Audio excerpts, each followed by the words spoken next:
Hi everyone, welcome to the knowledge lovers. आज की video में हम डिस्कस करने जा रहे हैं किंग लेयर्स कैरेक्टर डिस्क्रिप्शन। यानी किंग लेयर एक प्ले है शेक्सपियर का लिखा हुआ। उसके अंदर जितने भी कैरेक्टर्स हैं, माइनर हो या मेजर कैरेक्टर, हम डिस्कस करेंगे और वन बाय वन एग्जांपल के साथ, थीम्स के साथ डिस्कस करेंगे। आप लोगों ने वीडियो को वॉच करना है आखिर तक। अगर चैनल पे नए हैं तो सब्सक्राइब करना ना भूलिए। अब स्टार्ट करेंगे characters. King Lear by William Shakespeare sometime in 1605 to 1606। यानी 1605 और 1606 के दरमियान किसी वक्त इसने ये प्ले लिखा था। शेक्सपियर ने किंग लेयर लिखा था, ठीक है। कैरेक्टर डिस्क्रिप्शन, यानी इस वीडियो में हम कैरेक्टर डिस्क्रिप्शन करेंगे, यानी कैरेक्टर को डिस्क्राइब करेंगे। माइनर एंड मेजर कैरेक्टर्स, यानी जितने भी कैरेक्टर्स है कोशिश करेंगे सबको सही तरीके से हम एक्सप्लेन करेंगे। Total characters in the play, यानी प्ले के अंदर टोटल कैरेक्टर्स कितने हैं। King Lear, Goneril, Regan, Cordelia, the Fool, Gloucester, Duke of Albany, Duke of Cornwall, Edmund, Edgar, Kent. These are the characters. अब सबसे पहले किंग लेयर मेन कैरेक्टर है हमारे पास। किंग लेयर प्ले का भी नाम है और ये किंग मेन कैरेक्टर भी है। King Lear is the tragic protagonist of the play, an aging monarch whose flawed judgment sets the story in motion। यानी प्ले बिगिन करता है, यानी शुरू होता है किंग लेयर से, जो एक ऐसा इंसान है जो जिसके गलत फैसलों की वजह से स्टोरी वहां से जन्म लेता है। At the beginning he is a proud and authoritarian ruler। यानी एक मगरूर और आमिर इंसान थे, एक रूलर थे। demanding absolute loyalty and a grandiose declaration of love from his daughters। यानी एक ऐसा रूलर थे, मगरूर थे, एक आमिर थे। वो इस तरह डिमांड करता था कि वो अपने बेटियों से बहुत ज्यादा मोहब्बत करता है। His fatal mistake is valuing flattery over genuine devotion, leading him to disown Cordelia, his only truthful daughter, and divide his kingdom between the deceitful Goneril and Regan। यानी वो एक ऐसे इंसान थे जो अपने बेटियों से मोहब्बत करता था, लेकिन वो ज़ाहिरी मोहब्बत करता था वो। और दूसरा उसके अंदर खामी ये थी कि मतलब वो एक सच्ची मोहब्बत और एक झूठी मोहब्बत की में फ़र्क नहीं कर सकता था कि कौन सी बेटी उससे अच्छी मोहब्बत करती है, सच्ची मोहब्बत करती है, और कौन से ऐसे हैं जो उससे जैसे दिखावा के लिए मोहब्बत करते हैं। ये एक ऐसे इंसान थे।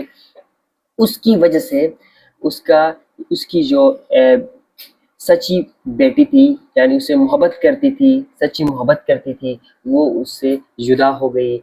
और उसके जगह में और उसके अलावा उसको ये नुकसानात आ गए कि मतलब गोनेरिल और जो रेगन उसकी झूठी बेटियां थी, उसने उसके किंगडम को डिवाइड करके छोड़ दिया। As the play progresses, Lear's sanity unravels under the weight of betrayal, abandon, and the storm of fury।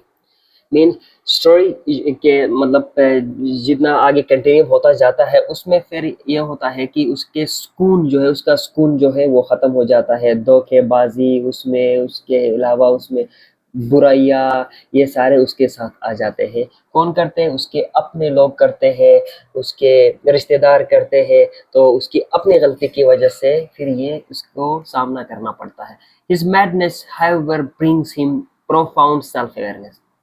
यानी उसको देख के वो बहुत परेशान हो जाता है। फिर उसको अपने बारे में पता चलता है कि मतलब उसको सेल्फ अवेयरनेस का पता चलता है कि मैं क्या गलती कर रहा हूँ। He recognizes his own folly, यानी उसकी अपनी गलती उसको की पहचान हो गई। The suffering of the poor nagged wretches and the hypocrisy of power। यानी जो hypocrisy of power, पावर की hypocrisy, और जो poor नेक रचेस उसकी थी, उसके बारे में उसको पता चलता है। By the time he underscores the play bleakness, Lear symbolizes the fragility of human authority, the danger of vanity, and the painful path to wisdom through suffering। यानी इंसान के पास जो पावर होता है, अथॉरिटी होता है, ये कमज़ोर होता है और इंसान जितना भी मगरूर हो वो सब कुछ ख़त्म हो जाता है। And the painful path to wisdom through suffering, यानी सफरिंग पेनफुल पाथ, यानी पेनफुल पाथ वो रास्ता जो विजडम से सफरिंग की तरफ ले जाता है। तो ये कैरेक्टर इस प्ले के अंदर ये जाहिर करता है। दूसरा कैरेक्टर हमारे पास है गोनेरिल और रेगन, हमारे पास है दो कैरेक्टर्स हैं। Goneril and Regan, Goneril and Regan, Lear's eldest daughters, are the primary antagonist, यानी एंटागोनिस्ट है ये प्ले के अंदर, विलेंस हम कहेंगे of the play, embodying ruthless ambition and betrayal, यानी उनका जो मकसद है एक बुरा मकसद के लिए काम करते हैं और बिट्रेयल, धोखाबाजी उनके अंदर भरी हुई है। Both sister cunningly manipulate their father with exaggerated pledges of love and secure their control। मतलब उसके अंदर ये हो जाता है कि वो झूठ बोलते हैं, अपने बाप से बहुत ज़्यादा मोहब्बत करते हैं, उसको अपने बाप को मोटिवेट करते हैं और इतना बड़ा चढ़ा के बोलते हैं कि हम वादा करते हैं अपने बाप से इतना ज़्यादा मोहब्बत करते हैं, लेकिन उनका मकसद ये होता है कि उसके जायदाद को, उसके जो रूलिंग जो है, उसका जो पावर है उसको हासिल करने के लिए करते हैं। Only to strip him on his dignity and power once they gain control. Goneril, the more calculating of the two, grows increasingly tyrannical, even poisoning Regan in their rivalry over Edmund।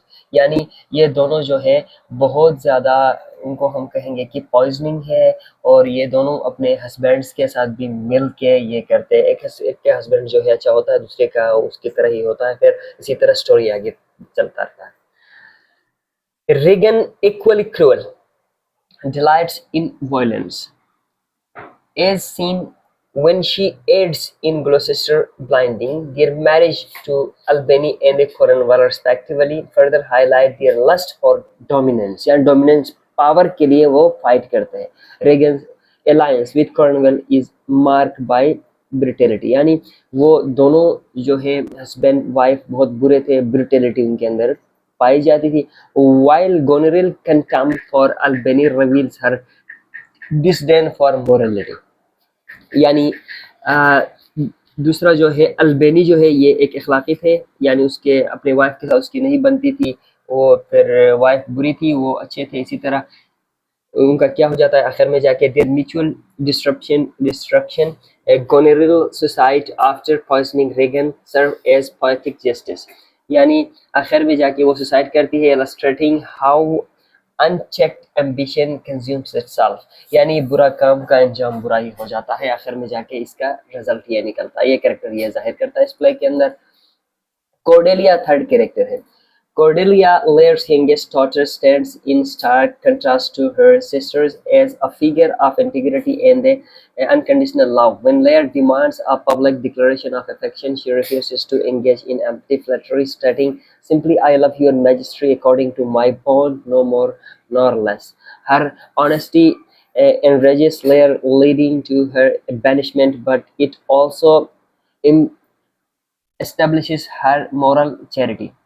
यानी ये layer के ऐसी बेटी है जो उससे मोहब्बत करती है, और जब उसने पब्लिक के सामने अपने बेटियों से पूछता है कि आप मुझे जाहिर करें कि कितना प्यार मुझसे करते हैं, तो इसने ये बताया कि एक मैं इतना प्यार करती हूँ कि जितना एक बेटी को अपने बाप से करना चाहिए। इसने बढ़ा चढ़ा के नहीं बोला। Though absent for such much of the play, Cordelia returns with an army to served her father, demonstrating her forgiveness and loyalty. Her tragic end hanged on Edmund's orders, यानी एडमंड ने बाद में उसको क्या किया, हैंग किया। और उसमें ये बात ये हो गया कि फॉर एग्जांपल जब उसने अपने मोहब्बत का इजहार इस तरह किया, तो जो किंग लेयर थे उसको अब मिस जज करते थे, यानी उससे जज नहीं किया, तो इसकी वजह से उसने उससे नफरत करना स्टार्ट किया। बाद में उसी बेटी ने उसको आर्मी लेके उसको बचा लिया। heightens the play scenes of injustice, यानी इसमें नाइंसाफी प्ले के अंदर ये जाहिर करता है। heightens the play's scene of injustice, leaving Lear to grieve over her lifeless body, Cordelia represents purity and their redemption, but her death also questions whether true goodness can survive in a corrupt world. यानी true goodness जो है एक corrupt world के अंदर भी survive कर सकते हैं, यानी अगर वर्ल्ड करप्ट भी क्यों ना हो, आप सच्चे हैं तो आप उसमें सर्वाइव कर सकते हैं, अपनी सच्चाई को आप जाहिर कर सकते हैं, इसको साबित कर सकते हैं. The Fool. The Fool is one of Shakespeare's most enigmatic character, serving as Lear's court jester and the truth teller. Truth teller है ये फूल जो है, ट्रूथ टेलर यानी अपने सॉन्ग्स के जरिए, रिडल्स के जरिए एंड बैटिंग विट के जरिए क्या करता है, किसी की बुराई को यानी किसी की सच्चाई को जाहिर करता है. ये एक अच्छा कैरेक्टर है, शेक्सपियर अपने प्लेस के अंदर मोस्टली से यूज करता है. He exposes Lear's foolishness in dividing his kingdom and trusting his deceitful daughters. यानी इसको expose करता है, his loyalty to unwavering. He stays with Lear during the storm, offering a wisdom disguised as madness. और हमेशा वो King Lear के साथ खड़ा रहता है. The force disappearance with no explanation, यानी प्ले के अंदर ये नो एक्सप्लेनेशन, कोई एक्सप्लेनेशन के बगैर डिसअपीयर हो जाता है. आफ्टर एक्ट 3 या 3 के बाद ये खत्म हो जाता है. Has sparked much A debate, यानी उसमें ज़्यादा डिबेट इसके अंदर उसके बारे में किया जाता है. Some interpret it as symbolic of Lear's a complete descent in sanity, where a reason no longer has a place. The fool's role is crucial. उसमें बहुत crucial role होता है. He is the voice of a conscience, highlighting the absurdity and the tragedy of human folly. यानी इंसान जितना बुराई करता है उसका ट्रेजेडी क्या बन सकता है, और meaninglessness of a human body, यानी इंसानी ज़िंदगी का बेमकसद हो जाना, इस चीज़ के बारे में ये सारा कैरेक्टर बताता है. Of Gloucester. Gloucester serve is a parallel to Lear, यानी लेयर की तरह है ये ग्लॉसेस्टर भी. A nobleman betrayed by his own child, अपने बेटे ने इसको क्या किया है, धोखा दिया है. His subplot mirrors Lear's suffering, emphasizing themes of blindness, both literal and metaphorical. Initially, Gloucester is naive, easily manipulated by his illegitimate son Edmund into distrusting Edgar. जो है एडमंड ने इसको क्या मैनिपुलेट किया है, इसको इसकी जो जितने भी मतलब इसकी रूल्स थी इन सबको तोड़ा है, उसको मतलब उसकी जो इनहेरिटेंस है उसको हासिल करने की कोशिश किया है. लॉयर हेयर, यानी उसके अपने बेटे जो है बाद में एडगार जो है बाद में उसको क्या किया, लेजिटिमेट जो बेटा है उसका अपना जो बेटा है उसने फिर उसको क्या किया, उससे बदला लेता है. His physical blinding by Cornwall is a grotesque punishment for aiding Lear, but it also leads to spiritual insight. Guided by Edgar, disguised as poor Tom. Edgar को poor Tom बनाता है कौन, Edmund. Gloucester learns the truth and dies off stage, overwhelmed by a mix of joy and sorrow. उसकी जिंदगी mix of sorrow and Joy बन जाता है. His arc underscores the play's preoccupation with suffering as a path to enlightenment. तो ये character है all of Gloucester. ये भी ऑलमोस्ट मेन कैरेक्टर है. ये किंग लेयर की तरह है. इसके बेटे उसके साथ धोखा करते हैं, जबकि किंग लेयर की बेटियां इसके साथ धोखा करते हैं. एडमंड ग्लॉसेस्टर एस्टिमेट सन, यानी एस्टिमेट ये एक नाजायज औलाद है. इसके इज द प्लेस क्विंटेसेंशियल, यानी एक ज़्यादा इम्प्रेसिव, हम कहेंगे इम्प्रेसिव कैरेक्टर होता है, विलेन होता है इस प्ले के अंदर. कैरिस्मेटिक, यानी मतलब लोगों को मतलब अच्छा लगने वाला कैरेक्टर देखने में, ठीक है. इंटेलिजेंट भी है, अटल रूथलेस है. जब बोलता है तो वो अच्छा नहीं बोलता है. Resentful of society's scorn for bastards, he schemes to usurp his brother Edgar's inheritance, यानी एडगर्स जो है इनहेरिटेंस है उसको हासिल करने की कोशिश करता है. Manipulating both Gloucester and the sister Goneril and Regan. His soliloquy, though nature art my godness, reveals his nihilistic worldwide. nihilistic मतलब दुनिया जो है मीनिंगलेस है, इसका कोई मतलब नहीं है, इसको जाहिर करता है। वेयर मोरालिटी इज इररिलेवेंट, वहाँ पे जो है मोरालिटी इररिलेवेंट है कहता है। Edmund's charm makes his dangerously effective, but his downfall comes when Edgar challenges him to a duel. In his dying moments, he attempts redemption by trying to save Cordelia. आखिर में उसने Cordelia को बचाने की कोशिश करता है, यानी उसको थोड़ा एहसास हो गया, बट इट्स टू लेट, वो बहुत लेट था। Edmund embodies class ambition and destructive potential of unchecked individualism, यानी जितना भी कोशिश करे, अगर आप डिस्ट्रक्टिव पोटेंशियल अनचेक इंडिविजुअलिज्म को क्या करता है, जाहिर करता है, uncheck individualism. Edgar, seven character.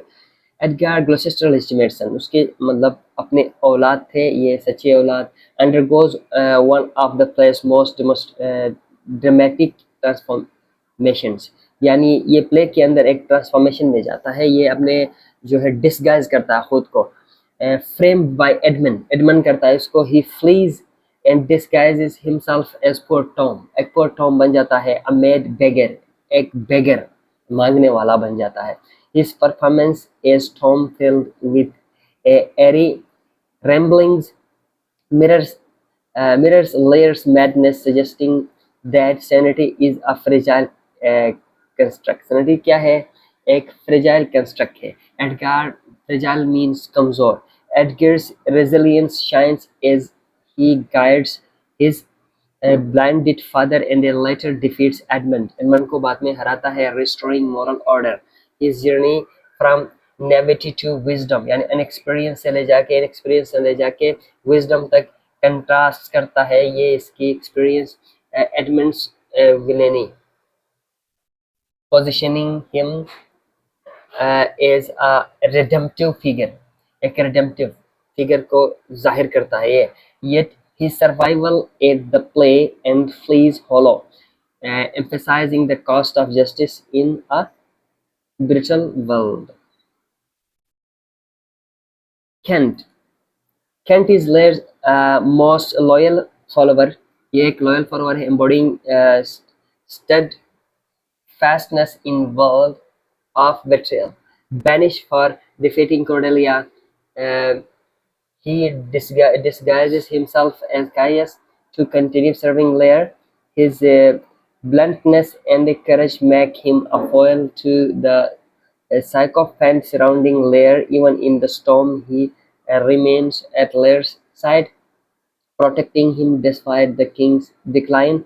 Kent's devotion is so absolute that he contemplates suicide after Lear's death, rejecting a teacher without his master. His character underscores the themes of loyalty and the tragic limits of service. तो ये भी एक बहुत अच्छा character है play के अंदर। ये जो है एक फॉलोवर है किंग लेयर का, यानी जब किंग लेयर आखिर में मर जाता है उसके साथ ये भी मर जाता है। तो ये थे हमारे पास कैरेक्टर्स, हमने डिस्कस किया आज के वीडियो में। आप लोगों ने वीडियो को वॉच किया, आप मेरे चैनल को सब्सक्राइब करें, बहुत सारे इंफॉर्मेटिव कंटेंट आप देख सकेंगे। थैंक यू सो मच आप लोगों ने वॉच